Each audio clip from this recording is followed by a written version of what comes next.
Rabies virus হৈছে পৃথিৱীৰ আটাইতকৈ ভয়ানক ভাইৰাছ। এই ভাইৰাছ কুকুৰে কামোৰাৰ ফলত সৃষ্টি হয়। ৰেবিছ ভাইৰাছত আক্ৰান্ত লোকসকলে পানীলৈ অথবা বতাহলৈ ভয় কৰে। সকলো কুকুৰৰ দেহতে ৰেবিছ ভাইৰাছ নাথাকে। যাৰ দেহত থাকে তাক ৰেবিড ডগ বুলি কোৱা হয়। এই ৰেবিছ ভাইৰাছ স্পাইনেল কৰ্ডৰ জৰিয়তে গৈ আমাৰ ব্ৰেইনটো হাইজেক কৰি তোলে। তাৰ ফলত আমাৰ পানীলৈ ভয় লগা আৰম্ভ হয়। ৰাম নামৰ ল'ৰা এজনক এদিন হঠাতে কুকুৰে কামোৰাত সি ভয়তে ঘৰত কোৱা নাছিল। এইটোৱেই তাৰ জীৱনৰ আটাইতকৈ ডাঙৰ ভুল আছিল। তাক যোনটো কুকুৰে কামুৰিছিল তাৰ দেহত ৰেবিছ ভাইৰাছ আছিল।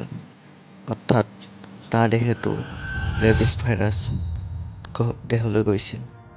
ৰেবিছ ভাইৰাছ কুকুৰৰ জিভাৰ চালাইভা অংশত থাকে।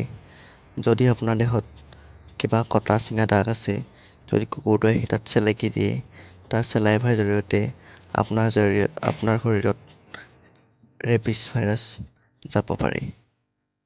ৰামৰ দেহলৈ ৰেবিছ ভাইৰাছ যোৱাৰ পাছত তাৰ বিভিন্ন লক্ষণে দেখা দিছিল। প্ৰথমে তাৰ জ্বৰ হৈছিল আৰু তাৰ পিছতে সি পানীলৈ ভয় কৰা হৈছিল আৰু বতাহলৈ ভয় কৰা হৈছিল।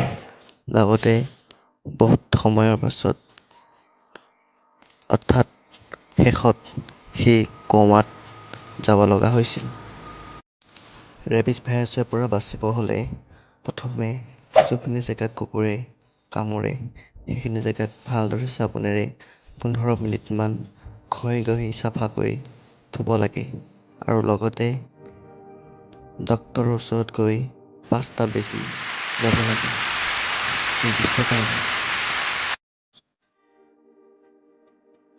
সেয়ে যদি আপোনালোকৰ পৰিয়ালৰ কাৰোবাৰ দেহত কুকুৰে আক্ৰান্ত কৰে তেনেহ'লে পোনপ্ৰথমে ডক্তৰৰ ওচৰত গৈ যি বেজী দিয়ে তাক ল'ব লাগে।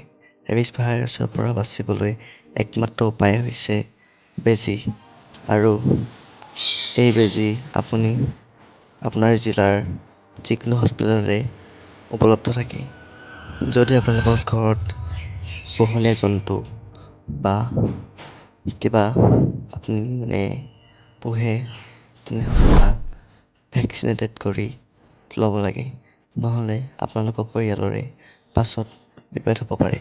যদি আপোনালোকে এই ভিডিঅ'টোৰ পৰা অলপ হ'লেও কিবা জ্ঞান পাইছে তেনেহ'লে মোক মৰম দিব বুলি আশা কৰিলোঁ। আজিলৈ ভিডিঅ'টো ইমানেই। ধন্যবাদ।